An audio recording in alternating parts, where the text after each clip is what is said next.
ایک جنگل میں گھنے درختوں کے درمیان ایک ہرنی اور اس کا بہت پیارا بچہ رہا کرتے تھے۔ ہرنی کا بچہ ابھی بہت چھوٹا تھا اور اسے اپنے پاؤں پر کھڑا ہونا بھی نہ آیا تھا کہ اس کی ماں نے اسے جنگل میں رہنے کے طریقے سمجھانا شروع کر دیے۔ ہرنی کو خود بھی پتہ نہ تھا وہ اپنے بچے کے بڑے ہونے تک اس کے ساتھ رہ سکے گی یا نہیں۔ ہر وقت شکاری بندوقیں اور جال لیے ہرن کی شکار میں جنگل میں پھرتے رہتے تھے۔ شیر، چیتے اور دوسرے درندوں کا خطرناک الگ پریشان رکھتا تھا۔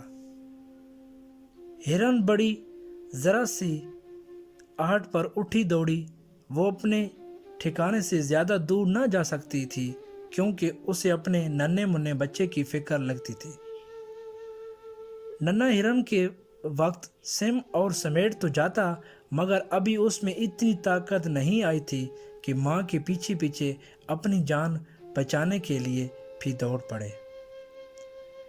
ایسے میں ہرن اسے اونچے اونچے پودے اور جھاڑیوں میں چھپ جانے کا اشارہ کرتی اور خود چست لگا کر شکار کی پہنچ سے دور جاتی۔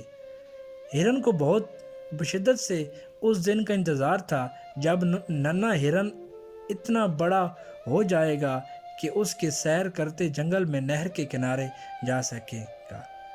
کچھ عرصے بعد ننھا ہرن اپنی ماں کے پیچھے پیچھے جنگل میں دوڑ تک چلا جاتا۔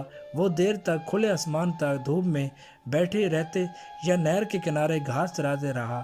ماں نے اپنے بچے کو چست بھرا اونچی اونچی گھاس میں دم سادھ کر چھپانا سکتا دیا تھا۔ ہرن اپنے بچے کی جان بچانے کے سارے گر ایک ایک کر کے سکھا رہی تھی۔ ایک دن ہرن نے اپنے بچے کو پیار کرتے ہوئے کہا، ننھے مجھے نہیں معلوم کب میرا تیرا ساتھ چھوٹ جائے، یوں تو جب تم بڑے ہو جاؤ گے تو تم خود الگ راستہ اختیار کر لو گے اور تمہاری حفاظت کی ذمہ داری مجھ پر نہ ہوگی، لیکن ہو سکتا ہے اس سے پہلے ہی کوئی مصیبت میں تم سے الگ کر دے۔ بچہ ماں کی باتیں بڑی غور سے سنا کرتا۔ ماں اس سے پوچھتی، جہاں بھی خطرہ ہوتا ان کی فوراً اکٹھ ہو جاتی۔ پھر ہمیشہ دل کی آواز پر دھیان دیتا، کان کھڑے رکھنا اور جان بچانے کے بھاگتے وقت بندہ اور تنگ راستوں کی بجائے کھلی اور کشا جگہوں کا انتخاب کرنا۔ اونچی ٹیلوں سے گریز تو وہاں ٹھہرنا بالکل نہیں۔ اونچی جگہ پر سب کی نظریں پڑتی ہیں اور نشانی صاف لگتا ہے۔ ہرن نے اپنے بچے کو ایک اور بات کام کی بتائی، دیکھو تم ہرن ہو، بہت کمزور، نازک اور خوبصورت انسان تو بات ہی الگ ہے۔ کتے اور بھیڑیوں سے لے کر شیر تک سب سے تمہارے دشمن ہیں۔ خود کو اس سے بچانا اور اپنا اٹھا بیٹھا اپنے جیسوں کے ساتھ رکھنا، اپنے سے زیادہ طاقتور سے دوستی نہ لگانا اور نہ نقصان اٹھاؤ گے۔ ایک دن اس کی ماں دوسرے ہرن کے ساتھ کہیں دور نکل گئی۔ ننھے ہرن کا اکیلے میں جو دل گھبرایا تو وہ بھی جنگل کو سیر کو چل پڑا۔ چلتے چلتے ایک ایسی جگہ پہنچ گیا جہاں سوکھی گھاس کے ڈھیر پر سنہری دھوپ میں شیر کے 3 بچے اچھل کود کر رہے تھے۔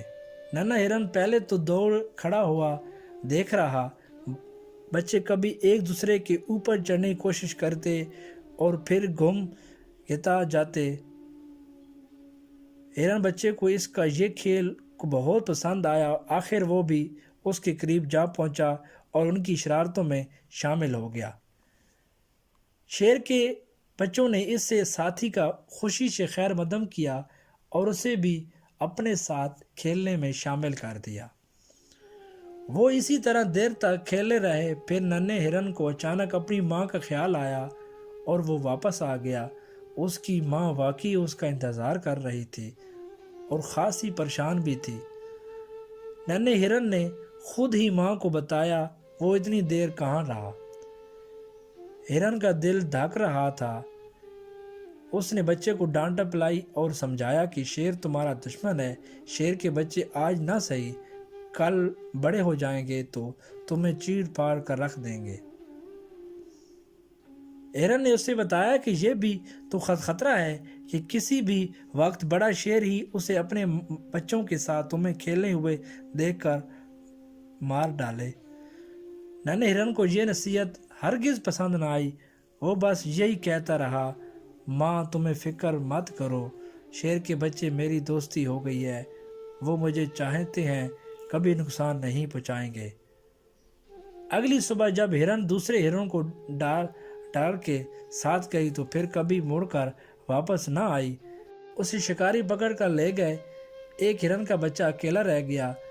ماں کے چلے جانے سے وہ خاصا پریشان رہنے لگا، لیکن اب وہ اتنا بڑا ہو گیا کہ گھاس چرا کر اپنا پیٹ بھر سکتا تھا۔ 2-3 دن تک اس نے ماں کی نصیحت پر عمل کیا، شیر کے بچوں کے ساتھ کھیلنا نہ گیا۔ لیکن پھر وہ ایک دن جب وہ درختوں کے نیچے اکیلا بیٹھے تنگ آ گیا تو اس نے شیر کے بچوں کے ساتھ جانے کا فیصلہ کر لیا۔ شیر کے بچوں نے پہلے کی طرح اچھل کود مچا رکھی تھی، لیکن ان چند دنوں میں اس کے جسم خاصے مضبوط ہو گئے تھے۔ ہرن بھی اس کے ساتھ کھیل کود کر شامل ہو گیا اور اس کی اچھل کود کو بڑھا گئی۔ ابھی کھیلتے ہوئے زیادہ دیر نہ گزری تھی کہ بچوں کی ماں شیرنی بھی وہاں آ گئی۔ اسے ننھے ہرن کو یہ جرأت بڑی ناگوارا گزری کہ وہ شیر کے بچوں کے ساتھ کھیل رہا ہے۔ شیرنی دبے پاؤں آئی بڑی اور اس نے ننھے ہرن کو ایک بڑا بھرپور پنجہ رسید کیا۔ ہرن ہوا میں بلند ہوا اور کہیں دور جا کر گرا۔ وہ شدید زخمی ہو چکا تھا۔ شیرنی اپنے بچوں کو لے کر اس پر چپٹی، لیکن جسم ہونے کے باوجود ننھا ہرن پوری قوت سے دوڑنا ہوا ان کی پہنچ سے دور جا نکلا۔ ایک جگہ وہ نڈھال ہو کر گر پڑا۔ ایسے میں اسے ماں کی لفظ شدید سے یاد آ رہے تھے، اپنا اٹھا بیٹھا اپنے ہی جیسوں کے ساتھ رکھنا، اپنوں سے طاقت کے دور دوستی نہ کرنا ورنہ نقصان اٹھاؤ گے۔ ننھے ہرن کے زخم ایک دوسرے ٹھیک ہو گئے۔ پھر اس نے ایسی غلطی نہ کی اور ہمیشہ ماں کی نصیحت کو یاد رکھا۔